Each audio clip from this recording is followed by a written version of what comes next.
Hello everyone, I am Emma Rose. Mostly ang aking content ay about plants, about care and tips kung paano mag-alaga ng mga tanim. And mahilig din ako sa pagta-travel kasama yung mga family ko. Yan din sometimes yung aking mga vlog kasama yung aking mga kids. At saka sometimes, mayroon din akong charitable. Then, nag-explore din ako ng mga events na sa iba't ibang lugar, tulad ng mga events dito sa aming lugar.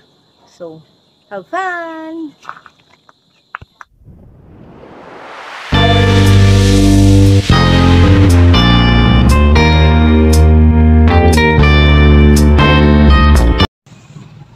Ang content ko ngayon ay about pa rin sa plants.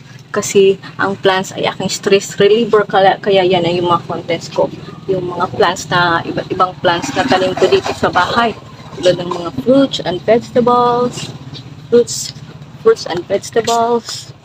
Ayan, vegetables. Kadyos. Ayan, mga fruits. Vegetables pala itong papaya. Ayan, fruits. Mga ornamental plants. Ayan, so tara, let's go. Visit tayo sa mga plants ko dito sa paligid.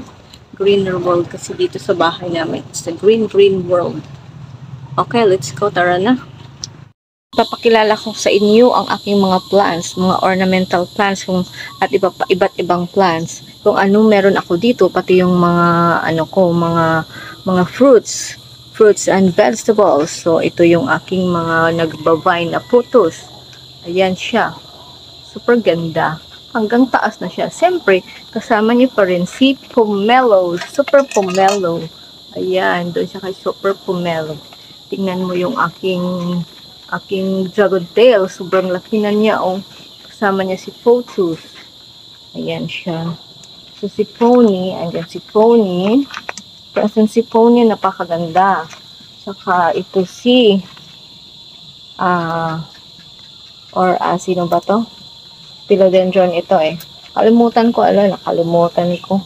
Ito philodendron din ito. Oh. Birkins. Ito watermelon. Tsaka ito is a variety of philodendron also. This is dark colored philodendrons. Ayan. So ito na si Ito na si sino ba siya? Ito siya si yung mabangong bulaklak. Si Queen of the Night. Si Kaduko plants or Arowana plants. So ayan, ito yung citrus ko. So yung pinapakilala ko sa inyo plants, vegetables, and my fruits. Yung mga tanim ko dito sa bahay, kung ano yung mga tanim ko. Ayan, mga citrus, ang dami niyang bunga. Tamang-tama ito sa December, sa New Year. Hindi pa siya matigas, hindi pa daw yan hinog. So ayan guys, so ano pa meron akong mga tanim dito. So let's go. So gala tayo. Ayan, meron akong vegetables na yung kadyos. Ewan ko kung anong tawag yan sa inyo. Ito rin, meron akong avocado na nabili ko to sa online. Lemongrass. So, lemongrass, pag may sakit yung mga anak nyo, pwede nyo siyang ilaga kung may sipon. Ayan, so dami. Dami ng mga plants dito sa paligid namin. Ito. Pangsigang. Alubihod sa amin. Hindi ko alam to sa Tagalog. So, ayan. Aratilis. Ayan, na-feature ko noon kung anong benefits ng aratilis. Magandang kumain ng aratilis kasi nagre-reduce ito ng hypertension. Ayan, bayabas, rich in vitamin C. So, ayan. Bayabas. Ayan, may mga pusa pa dyan. So, yan ang apple ko.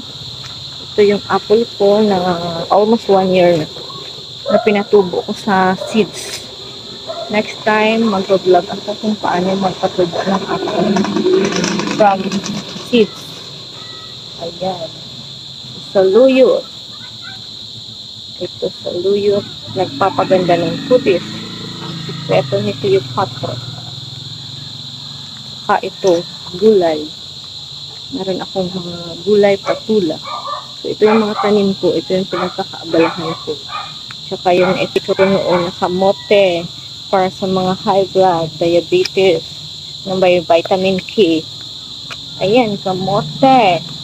So, dami ng mga tanim ko dito, fruits, vegetables, flowers, malunggay. Ayan, mayaman din yan sa vitamins para din sa tao at saka sa plants. So, ayan. So, ayan, meron din akong golden photos na super vine. May bromeliad sa ilalim niya. Ayan. Photos. Golden photos na super vine. Andiyo na sa taas. O, tingnan niyo. Papasok sa loob ng tindahan. O. Ayan. Tsaka si Wave of Love. Ayan na. Super ganda na ni Wave of Love. Ito si, parang magkatulad yung itsura ng, kasi pareho lang naman sila ata ng variety fern ata yung mga ito, yung kanilang family fern. Si Wave of Love at saka si Bird's Nest. Ayan o. Pero iba talaga yung ano niya. Pero parang pareho sila sa under sa family of fern. Minsan nakakalimutan ko na yung iba kong halaman kung anong pangalan. Ano ba yan?